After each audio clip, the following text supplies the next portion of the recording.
Hello everyone.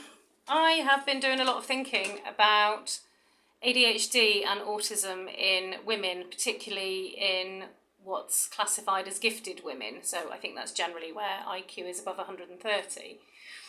And the reason I've been thinking about this is partly because of one of my children's diagnoses, both gifted and on the autism spectrum.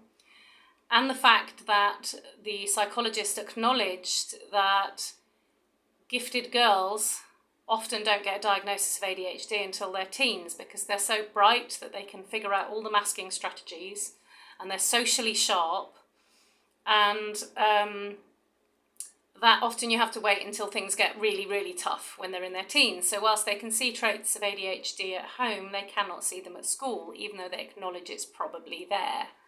And it's made me feel really frustrated. And this is also, I suppose, off the back of my last assessment for my own neurodiversity, which left me reeling. So I'd had about 5 appointments where they were saying, yes, ADHD all the way, no to autism.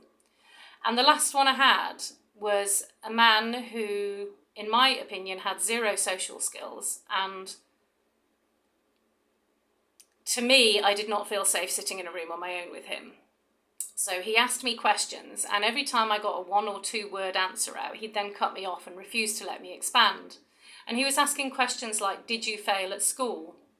And I said, no, but I didn't achieve my potential. He's like, well, you can't have ADHD then. And I was like, but my predicted grades versus what I got, had I had average intelligence, I would have failed in terms of the differential between what I was expected and what I ended up getting. And he said, well, no, that's impossible. You can't have ADHD. All ADHD people fail at school. He said, are you in debt? And I'm like, other than the mortgage? No, he's like, we can't have ADHD. And, I then said, well, whilst you're waiting to decide whether to give me a referral or not, what support can you give? And he's like, well, I can't just give you drugs in the hope that it's going to work for you. And I was like, I'm not even asking for that. Up until recently, I wasn't even considering medication. But having seen it so effective in a couple of family members, I'm now a bit more open-minded to it. But generally, I'm pretty anti-drugs for myself because I know my brain has responded quite negatively to various medications in the past. And it's made me wary.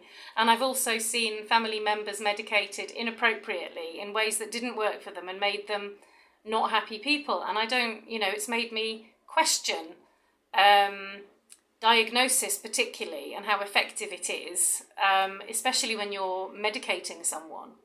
But that's going off on a tangent.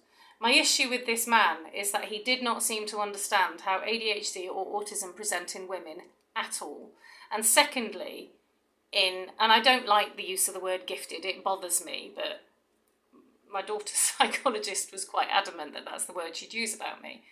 So I'm going to use it for want of a better word. And she told me about this phrase, which is twice exceptional, and I hadn't come across it before. And this was around women of high intelligence who are hindered in their lives by some other thing or disability that prevents them achieving what's expected of them, prevents them achieving their potential. And apparently there's not that many psychologists that can diagnose such women with ADHD or autism. And despite a number of psychologists having said to me, you definitely don't have autism, I'm not sure I believe them. Or you're definitely not autistic. I'm not sure I believe them because there are so many traits that resonate for me. And, we look at this kind of stereotypical view of autism. People think of the Rain Man. They think of, people with no social skills or 0 empathy. And it's completely wrong perception of what autism is. And I think we need to be looking at our definitions of autism and ADHD.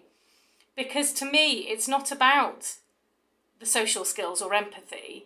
People I know who have a diagnosis of autism are enormously empathic. They might not always see what someone's needs are emotionally. But once they know, the level of empathy is way above some neurotypical people that, I've met. And I think we need to change how we look at neurodiversity and not see it as a series of insular symptoms that people assume are the same across the board. You know, it's that phrase that I don't know where it's come from, but if you've met one autistic person, you've met one autistic person. The breadth of difference within these labels, these neurodiverse labels, are enormous. And there's an enormous number of people who are neurodiverse, diagnosed neurodiverse, who are enormously empathic, enormously insightful, enormously gifted socially in terms of seeing social dynamics, seeing what's going on beneath the surface, picking up with, you know, these super sensory abilities, picking up things that have not even been spoken, quite specific things. You know, and going off on a tangent slightly, I'm firmly convinced that many psychics and tarot readers are simply neurodiverse with very excellently developed sensory abilities, and so they can read and pick up things up from people that neurotypical people may struggle with. But I'm thinking about this judgment of people who are autistic, because there seems to be a shift where ADHD isn't seen so negatively by the general public, but autism still is. It's kind of like, well, if you're autistic, you're not capable of having relationships, you're not capable of maintaining friendships, you're not capable of understanding people or being empathic, and all of this is absolute rubbish. And it makes me really angry when I hear these judgments, and I understand that some of it is due to ignorance, and I understand clearly that some of it is due to even the assessors themselves not having the required level of skill to truly see what's at the core of a neurodiverse brain, which to me is simply a different way of receiving information from the outside world and processing it differently. So, you know, having spoken to some experts in the field, I'm now of the opinion, I'm now waiting. I've got 7 days during which my letter will arrive to tell me if I've been accepted for assessment or not. But I'm now in the position of realising that I'm probably not going to be able to go down the public health route because it's enormously difficult. I don't know if I did a good enough job persuading them.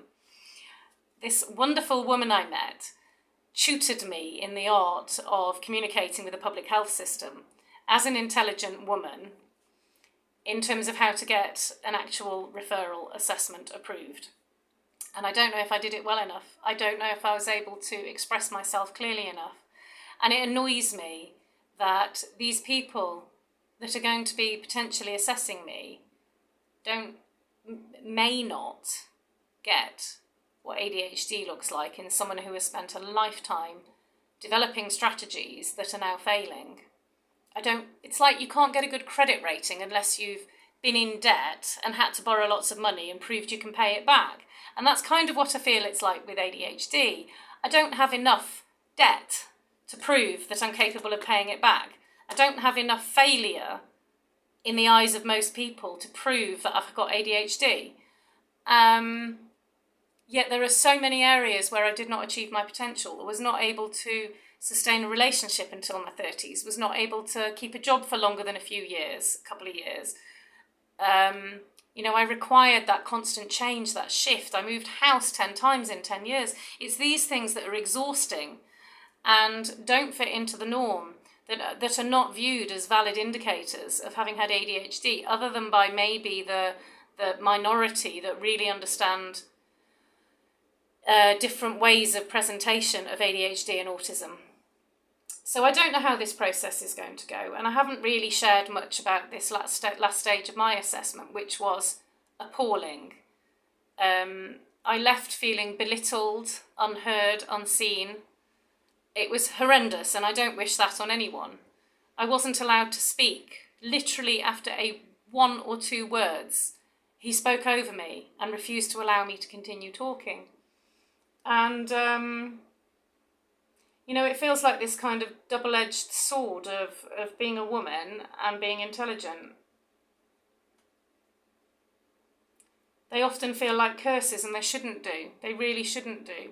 Just in the same way that having a label of autism or ADHD can feel like a curse. It shouldn't do. All of these things come with blessings and qualities that are essential in the human race. In any team that you might have ever, all of these qualities, this blend of difference amongst people is essential. Otherwise it wouldn't still exist, right?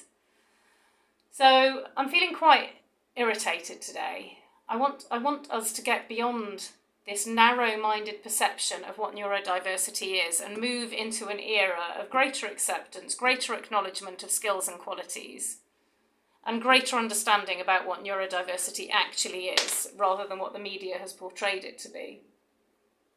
And I recently watched a film called The A Word, and I found it really interesting, a series, sorry, not a film. And I've only just come across it, although it's been out for a while.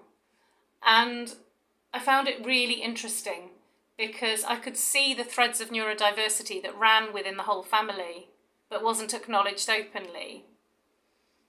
And I thought it was an excellent, so if you want to learn more about autism and the threads of neurodiversity that can run within families, have a look at this and see what you can see. See if you see the same as me. It was beautifully done. And it's really got me reflecting on how neurodiversity is perceived by society at large. Got me quite riled up.